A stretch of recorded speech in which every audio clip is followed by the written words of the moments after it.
On my wedding day, my fiancé's sister took the microphone before the vows and announced that there were a few family expectations I needed to accept. I asked her 2 questions. By sunset, there was no wedding left to save. I noticed the broken flower before I noticed the silence. I had been holding my bouquet so tightly that the stem of a white ranunculus had split beneath my fingers. Around me, nearly 180 guests sat inside St. Andrew's Chapel in Philadelphia, no longer whispering or smiling.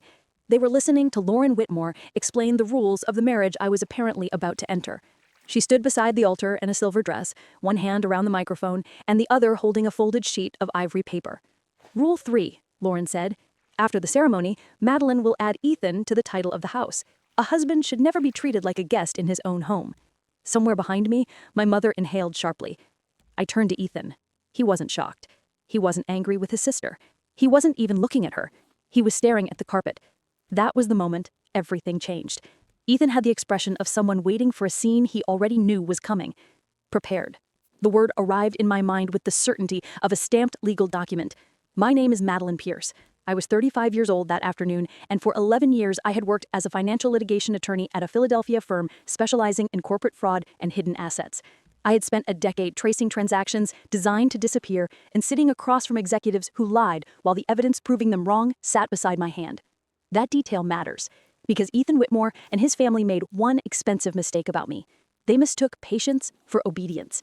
The house on Hawthorne Avenue was mine. I had bought it almost 2 years before the wedding after selling a smaller townhouse at a profit. I paid the down payment from my savings. My name was the only one on the deed, mortgage, insurance, and renovation invoices. New kitchen, refinished floors, roof repairs. Mine. Ethan moved in 7 months before the wedding after deciding not to renew his apartment lease. When his car lease ended, he started using my second car for a few weeks. When business expenses appeared on a card connected to my account, he said reimbursements from his company were slow. I believed him because trust seemed more important than suspicion. I had met Ethan at a charity dinner 28 months earlier. He was 39, polished, funny, and good at making whoever spoke to him feel like the only person in the room. He told me he managed commercial redevelopment projects across Pennsylvania and New Jersey. 4 months into the relationship, he asked whether I had ever thought about combining our finances someday, just to make life easier. I told him I preferred separate accounts until marriage. He smiled and changed the subject. At the time, I called that respect. Later, I would call it the first test. The second test came about 6 months later. Ethan's mother, Margaret, invited us to dinner at their house in Bryn Mawr. Halfway through dessert, she asked what I planned to do with my little legal career once Ethan and I started a family. She actually made quotation marks with her fingers. I waited for Ethan to correct her. Instead, he laughed. Not loudly, not cruelly, just enough to tell me that challenging his mother would have been more uncomfortable for him than embarrassing me. I remembered that. Then came Lauren. 3 months before the wedding, she asked me over coffee whether I had changed my will since becoming engaged. Her tone was casual, almost caring. "Marriage changes everything legally," she said. "You should make sure Ethan is protected." I smiled. "I have someone who handles that." What I didn't tell her was that the question bothered me enough that I called my senior case assistant the next morning. Her name was Chloe Bennett. She had worked with me for 5 years, first as a paralegal and later as my investigative coordinator.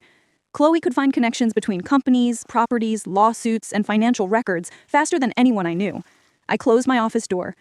"Something about Ethan's family doesn't make sense," I told her. "I want to know what." She raised one eyebrow. "How deep?" "Deep enough that I stopped wondering." It took 19 days. When Chloe returned, she placed a folder on my desk and said, "You're not going to enjoy this." Ethan had exaggerated nearly everything about his business. Whitmore Development Partners existed legally, but during the previous 2 years, it had completed no major commercial projects that Chloe could verify. Its reported income was inconsistent. Several companies Ethan described as clients had never contracted with him. More interesting were the expenses. Restaurants he claimed were business meetings matched dates when Lauren or Margaret had posted photographs from the same locations. A supposed 3-day site visit in Pittsburgh included charges from a grocery store less than a mile from my house. There were other problems. Ethan's father, Richard Whitmore, had been involved in a civil dispute several years earlier concerning the movement of company assets before a partnership collapsed. The case had settled privately, but the records were still there if you knew where to look. Then Chloe showed me Lauren's online posts. Lauren had participated in several private and semi-public groups devoted to what she called traditional household structure. In one discussion, she described the importance of establishing financial authority immediately after a wedding. In another, she wrote that a new wife should never be allowed to create competing loyalties through separate property or independent accounts. And then there was a post from 7 months earlier. Lauren had written, "The strongest approach is to make expectations public early. People resist privately. They comply when family and community are watching. I read that sentence 3 times. Then I called David Mercer. David was my personal attorney, completely separate from my firm. He was 58, had practiced family and civil law for more than 30 years, and possessed the unnerving calm of someone who had already imagined every possible disaster before anyone else entered the room. I told him everything. The questions about my accounts, the comments about my house, Lauren's posts, Ethan's business, the strange expenses. When I finished, David remained silent for several seconds. Then he asked, "How long until the wedding?" 10 weeks. That's enough. He leaned back in his chair. "Tell me exactly what Ethan knows about the prenup." I had proposed a prenuptial agreement early in our engagement. Ethan agreed almost immediately. He joked that lawyers probably made their children sign contracts before borrowing bicycles. His attorney reviewed it, requested a few minor changes, and returned the signed copy. Ethan believed the document simply protected what each of us owned before marriage. That was mostly true. Mostly. What he had apparently failed to study were the provisions David had added concerning unauthorized access to separate assets, coercive financial demands, and attempts to change ownership without written consent. David tapped the folder with one finger. "If they're planning what I think they're planning," he said, "we don't stop them." I looked at him. "We document them." David reviewed the signed agreement again while I sat across from him. "There are 3 sections that matter," he said. "The first defined any unauthorized attempt to access, move, or redirect premarital assets as financial misconduct. The second covered coercion, not physical coercion, financial coercion. Any public demand involving property, income, accounts, or ownership that had not been discussed and approved in writing beforehand could be used to trigger enforcement of the agreement. The third concerned evidence. Digital access records, account alerts, device information, written messages, and recordings could all be preserved and presented if a dispute followed. Ethan had signed every page. So had his attorney. I stared at David. "What exactly are you suggesting?" "I'm suggesting you stop warning people who are already planning around your warnings." That sentence stayed with me. 2 weeks earlier, I had walked past the guest bedroom while Ethan was speaking to Lauren on the phone. I wasn't trying to listen. Then I heard Lauren say, "Did you find the account information?" I stopped. Ethan lowered his voice, but not enough. "No, she keeps everything separate." Lauren said something I couldn't hear. Then Ethan replied, "Once we're married, it'll be easier." I kept walking. That night, I checked everything. My investment account alone held just over $370,000, money accumulated through more than a decade of regular contributions. It was separate, private, and linked to an advisor Ethan had met once at a holiday party. The next morning, I called David. "I'm confident they're going to try something." "How confident?" 90%. He paused. "That's high. It's actually conservative." That was when we brought in Aaron Cho. Aaron was an independent cybersecurity consultant who had previously worked on digital fraud investigations for banks and insurance companies. He secured my email, banking, investment accounts, cloud storage, and home network. He also created detailed monitoring. Any unusual login attempt would generate a record containing the time, approximate location, browser information, IP address, and device identifiers where available. Nothing illegal, nothing theatrical, just documentation. 12 days before the wedding, everything was ready. I told Aaron that if any suspicious access occurred on the wedding day, I wanted the report immediately. Chloe would attend the ceremony as a guest and keep an audio recording running. David would remain available by phone. I even arranged for a locksmith and a moving company to be available that evening. That part made Chloe stare at me. "You already think you're canceling the wedding?" "No," I said. "I think I'm preparing for both possibilities." The morning of the ceremony was beautiful. That almost annoyed me. The sky was clear, the temperature was warm without being humid. St. Andrew's Chapel looked exactly the way it had when Ethan and I booked it 8 months earlier. Tall stone arches, dark wooden pews, late afternoon light coming through stained glass. I had paid for the venue, catering, photographer, flowers, string quartet, and reception hall. Ethan handled vendor emails. At the time, I had considered that teamwork. By then, it looked more like participation without investment. At 1:56 p.m., I stood in the bridal room with my mother while someone adjusted the back of my dress. She watched me through the mirror. "You're very calm." "I know. Too calm." I turned toward her. She studied me for a second, then reached for my hand. "I don't know what's happening," she said quietly, "but whatever you decide today, I'm with you." I almost told her everything. Instead, I squeezed her hand. At 2:11 p.m., I moved into the chapel vestibule. My bouquet was white roses, eucalyptus, and small blue flowers I had forgotten the name of. At 2:16, my phone vibrated inside the small bag hidden beneath the bouquet ribbon. One message. "Aaron. Alert. Failed login attempt. Private investment portal. Device data captured. Time, 2 hours, 15 minutes, and 42 seconds p.m. Report in progress." I read it twice. Then I looked through the open doors toward the altar. Ethan was standing there, smiling. I put the phone away. The music began, and I walked toward him. For the first few minutes, everything looked normal. The music softened, guests settled, the officiant welcomed everyone. Ethan took my hands and whispered that I looked beautiful.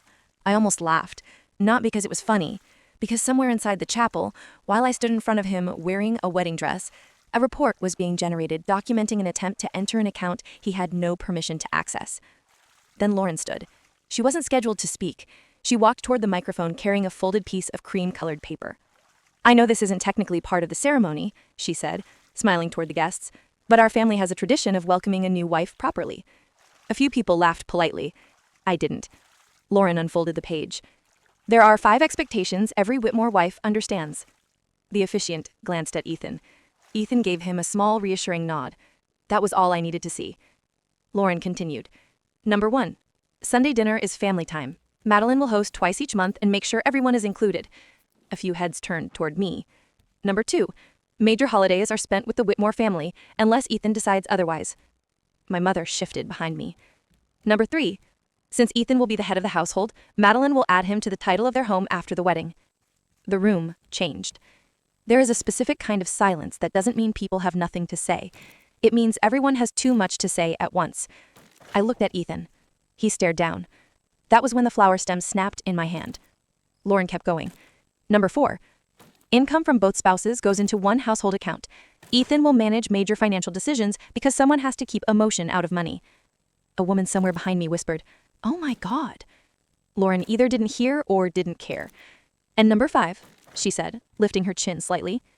"Marriage means loyalty. Madeline is joining this family now, and this family comes first." She folded the page, then added, almost as an afterthought, "That means learning how we do things." I lowered my bouquet. "Ethan?" He finally looked at me. "Did you know she was going to do this?" His eyes moved briefly toward his sister, then back to me. "Come on, Maddie, don't turn this into something." It wasn't an answer, so I waited. He sighed. "It's just a family thing." There it was. First answer. I turned toward Lauren.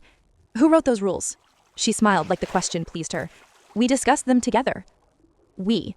Mom, Dad, Ethan, and me. I looked back at him. "Ethan agreed?" Lauren answered before he could. "Of course he did." Second answer. For months, pieces of this relationship had existed separately in my mind. The questions about my savings, Margaret's comments, Lauren's posts, Ethan's business, the account attempt. Now they clicked together so perfectly that the result felt almost peaceful. Ethan reached for my arm. "Madeline, stop, everyone is watching." I looked down at his hand. He removed it. Margaret stood from the first row. "Honey," she said, with the soft voice people use when they want control to sound like kindness. "You're overwhelmed. That's understandable." Lauren nodded. This reaction is exactly why financial structure matters. A nervous murmur spread through the pews. Margaret continued. "Every woman who marries into a family has to adjust. You can't expect to keep living like you're completely independent." My mother stood. I raised one hand slightly without turning around. Not yet. Ethan leaned closer to me. His smile stayed in place for the guests, but his voice changed. "Finish the ceremony." I said nothing. "We'll talk about this when we get home." Home. The word almost impressed me. My house, my mortgage, my money. And he said it like I was the visitor. Then I saw Chloe standing near the back of the center aisle. She held her phone against her chest with the screen facing me. A message was open. "Report complete. Failed access confirmed. Device match, Ethan Whitmore's laptop. Source network, Hawthorne Avenue home Wi-Fi. Time, 2 hours, 15 minutes, and 42 seconds p.m. I read every line. Then I looked at the man I had almost married. And for the first time that day, I smiled. I reached for my engagement ring. Ethan noticed immediately. "What are you doing?" It came out too quickly, too sharply. I slid the ring from my finger and held it between us. "Paying attention." His expression changed, not dramatically, just enough. "At 2:15 this afternoon," I said, clearly enough for the first several rows to hear, "someone attempted to access my private investment account." The room became completely silent. Ethan blinked once. I continued. "The attempt came from a device connected to the Wi-Fi network at my house." Lauren lowered the paper. Margaret's face tightened. "My security consultant logged the timestamp, IP information, browser data, and device identification." Ethan shook his head. "That could be anything." "The device matches your laptop." His face went still. "That wasn't me." The denial arrived so fast that several guests looked at one another. I almost admired it. I turned slightly toward the congregation. "The prenuptial agreement Ethan signed 8 weeks ago contains a provision regarding unauthorized attempts to access premarital assets." Ethan stared at me. "What are you talking about?" "You signed it." "I know what I signed." "No," I said quietly. "I don't think you do." Lauren stepped forward. "This is ridiculous. You're humiliating him." I looked at her. You just stood in front of 180 people and announced that I would transfer ownership of my house and surrender control of my income. That's not what I said. Chloe raised her phone slightly at the back of the aisle. It is recorded. Lauren's mouth closed. I continued. The agreement also addresses public financial demands made during the wedding ceremony without prior written consent. For the first time, Ethan looked genuinely frightened. Not heartbroken, not confused, frightened. His father stood. Richard Whitmore was a large man with the habit of speaking as if volume itself were evidence. You're making accusations in a church without proof. I have proof. You have a failed login attempt. I have a failed login attempt from Ethan's registered device from my network at the exact time I was preparing to walk down the aisle. That proves nothing about intent. I nodded. You're right. That surprised him. I don't have to prove intent here. I gestured toward the pews. This isn't a courtroom. Then I looked directly at him. If it becomes one, my attorney will handle it. Margaret stepped into the aisle. Madeline, please, think about what you're doing. I have. People are filming this. I know. This will destroy Ethan's reputation. That sentence told me more than anything else she could have said. Not our relationship, not our future, his reputation. I turned toward the officiant. He looked as though he had spent 20 years believing he had seen every possible wedding disaster and had just discovered an entirely new category. I'm sorry, I said, but there will not be a wedding today. A sound moved through the chapel. Gasps, whispers, phones lifting. Ethan moved toward me. Maddie, don't do this. I stepped back. Don't call me that. His jaw tightened. We can fix this privately. You had months to speak to me privately. Lauren interrupted. You're overreacting because of a family tradition. No. I looked at the folded paper in her hand. I'm reacting because your family planned my finances without including me in the conversation. Then I looked at Ethan. And because while your sister was preparing to announce those plans, someone using your laptop was trying to enter my investment account. He said nothing. That silence was the first honest thing he had given me all afternoon. I faced the guests.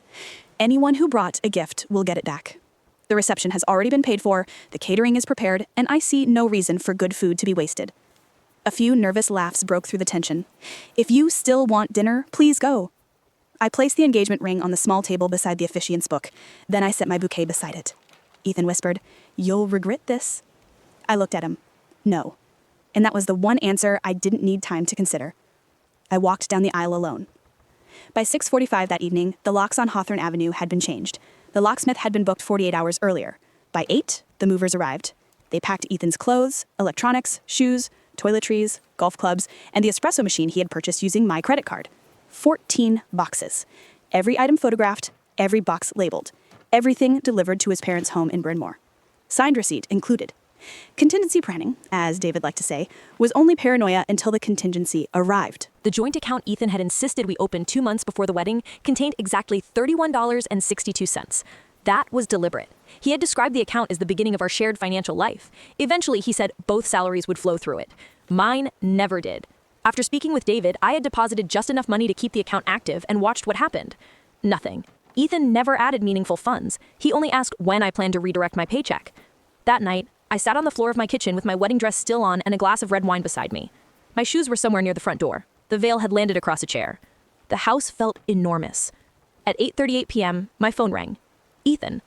I watched it until the call ended. 2 minutes later, he called again. Then Lauren. Then Margaret. Then Richard. Then Ethan again. By midnight, there had been 27 calls. I counted. Of course I counted. The messages were even more revealing.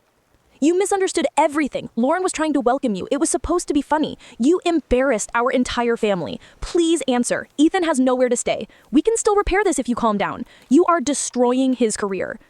Then came Ethan's longest message. He said he had loved me, that I had humiliated him publicly, that the login attempt could have been an automatic browser session, and that any reasonable person would have spoken to her future husband privately instead of creating a spectacle. I read it twice. Then I forwarded it to David. His response arrived 30 seconds later. Do not reply. So I didn't. I blocked every Whitmore number one by one. The silence afterward was immediate. And strangely beautiful. I sat there listening to the refrigerator hum and the faint traffic outside. For months, I had believed the house felt different because Ethan lived there. That night, I understood something simpler. The house had always been mine. I had just filled it with someone else's noise. The next morning, Aaron delivered the complete digital report. The access attempt had originated from Ethan's laptop. More importantly, it was not an accidental background login. Someone had manually entered my email address, attempted an old password, then tried a second variation before the system triggered additional verification. There had also been searches from the same device several days earlier for phrases including adding spouse to investment account, marriage property transfer Pennsylvania, and joint ownership after wedding. David read the report in silence. Then he looked at me. This is no longer just ugly family behavior. Commentators debated whether the family had intended financial control or simply followed an outdated tradition. I found that debate fascinating, because intentions become much less mysterious when someone writes the plan down, announces it publicly, and attempts to access the money at the same time. Lauren's employer apparently reached a similar conclusion about the usefulness of public statements. 3 weeks later, she was no longer listed on the marketing agency's website. I never contacted them. I never needed to. Margaret had a harder problem. Several women from her church recognized the phrase she had used during the ceremony. Every woman who joins a family has to adjust. Apparently, variations of that sentence had been directed at daughters-in-law, nieces, and younger women for years. People remembered. They always do once someone gives them permission to compare notes. Ethan, however, had bigger concerns than embarrassment. David filed the civil action, and the digital report went somewhere else entirely. The digital report was forwarded to the Financial Crimes Division of the District Attorney's Office. I did not dramatize it. I did not demand an arrest. I simply provided the records and let professionals decide whether what Ethan had done crossed the line from manipulation into something legally actionable. David preferred facts to speeches. So did I. Over the next several weeks, the civil case moved faster than Ethan expected. His attorney initially argued that the prenuptial agreement should not apply because the marriage had never been completed. David responded with 23 pages explaining why the relevant clauses covered conduct occurring before and during the ceremony. The signed agreement was clear. The timeline was clearer.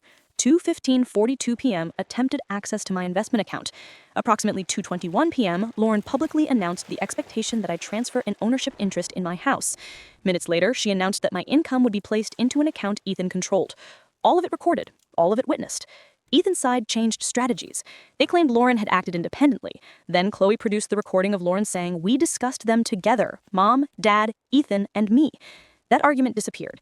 Next, they suggested the attempted login might have been made by someone else using Ethan's computer. Aaron's report showed the laptop had been active under Ethan's user profile. The browser history showed repeated searches related to my financial accounts, and the device had connected automatically to my home network shortly before Ethan left for the church. None of that alone proved everything. Together, it was difficult to explain. Very difficult. The civil proceedings lasted just under 2 months. At the end, the court confirmed what I had been saying from the beginning. The Hawthorne Avenue house remained entirely mine. My retirement and investment accounts remained separate property. Ethan had no claim to reimbursement, ownership, or financial interest based on the engagement or his temporary residence in the house. The joint account was closed. He received half of the remaining balance, $15.81. I considered framing the statement. I didn't. There were better ways to celebrate. As for the criminal investigation, it continued separately. David reminded me repeatedly not to speculate publicly, so I won't. I can only say that investigators requested copies of the device report, certain messages, and financial records connected to Ethan's company. That was enough for me. I stopped following it closely. For the first time in nearly 2 years, Ethan's problems were not automatically my responsibility. That realization was more valuable than any courtroom victory. The strangest part was the attention. For weeks, reporters called my office. Podcasts wanted interviews. Television producers offered to fly me to New York. A documentary company emailed twice. I declined almost everything. I had no interest in becoming professionally known as the bride who canceled her wedding at the altar. I already had a career. Still, one local journalist convinced me to speak on background because she wasn't interested in the spectacle. She wanted to discuss financial coercion. She asked why someone with my experience had ignored the warning signs for so long. That question bothered me because it was fair. I told her the truth. Because knowing how manipulation works professionally does not make you immune to it personally. In court, suspicious behavior is evidence. In a relationship, you can explain the same behavior as stress, misunderstanding, insecurity, family pressure, bad timing, or love expressed badly. You keep making exceptions because each individual incident feels too small to justify ending everything. The problem is that small incidents accumulate. Eventually, they become a system. I had seen the pieces. I simply refused to name the structure they formed, until Lauren read it aloud in front of 180 witnesses. Several months after the wedding that never happened, I replaced the garden behind my house. Ethan had promised to maintain it. He never did. The lawn was uneven, 2 flower beds were dead, and one section near the fence had become mostly weeds. I hired a landscaper named Sophia Ramirez. On the first morning, she walked around the property with a notebook. "What do you want this place to feel like?" she asked. It was probably a normal question, but I stood there longer than necessary thinking about it. Then I said, "Like whoever lives here plans to stay." Sophia smiled. "That I can do." And somehow, that was when I finally believed the whole thing was over. By autumn, the house looked completely different. Sophia replaced the dead beds with lavender, white hydrangeas, ornamental grasses, and a row of small trees along the fence. The patio was repaired. The lighting was changed. I bought a long wooden table for the back garden and invited my mother, Chloe, David, and Aaron over for dinner. It was the first time all of them had been in the same place since the wedding. Chloe raised her glass. To failed logins. David shook his head. To properly drafted contracts. Aaron laughed. My mother looked at me. To better decisions. That one, I said. We drank to that. The online attention eventually faded. It always does. Another scandal replaced mine, then another. The video remained online, of course. Once millions of people have watched you remove an engagement ring while your future sister-in-law stands beside an altar holding a list of rules for your life, there is no realistic way to put that moment back into a private box. For a while, strangers recognized me. At restaurants, in courthouse elevators. Once, in a grocery store, a woman looked at me for several seconds before quietly saying, "You're the wedding lawyer." I smiled. "I'm a lawyer who happened to have a wedding problem." She laughed. Then she became serious. "I wish I had done what you did 15 years ago." I didn't know what to say to that, so I simply said, "I'm sorry." She nodded and walked away. That conversation stayed with me longer than the interviews, headlines, or millions of views, because the truth is, I don't think my story was really about a spectacular confrontation at an altar. The spectacle was just the part people could see. The real story happened much earlier. It happened every time Ethan tested a boundary, and I convinced myself that flexibility was the same thing as love. Every time his mother insulted me, and I called it generational difference. Every time Lauren asked a financial question that felt slightly too specific, and I decided suspicion would make me difficult. Every time Ethan used something I owned as though access automatically created entitlement. None of those moments looked dramatic enough to justify walking away. That is how systems like theirs survive. Not through one enormous demand, through 50 small ones. Each reasonable enough to explain. Each uncomfortable enough to remember. I sometimes wonder what would have happened if Lauren had never taken that microphone. Maybe Ethan and I would have married. Maybe the first argument about adding his name to the deed would have happened a month later, behind closed doors. Maybe I would have discovered the account attempts eventually. Maybe not. People occasionally ask whether I planned the whole confrontation. I didn't. I prepared for the possibility that something would happen. There is a difference. Lauren created the stage. Ethan supplied the evidence. I simply stopped protecting them from the consequences. The financial investigation into Ethan continued for months. I gave investigators what they requested, and nothing more. Eventually, I stopped asking David for updates. Not because I forgave Ethan, not because I forgot, because I realized something important. Consequences did not require my constant attention in order to exist. His life could continue somewhere outside mine. That was freedom. I kept the house, I kept my savings, I kept my career, I kept my name. More importantly, I stopped negotiating ownership of things that had never belonged to anyone else. A year after the canceled wedding, I hosted another dinner in the garden. There were 12 people around the table. No rules. No speeches about who belonged where. No one controlling the bank account. My mother sat to my right. Chloe was telling a story so loudly that David was laughing before she reached the ending.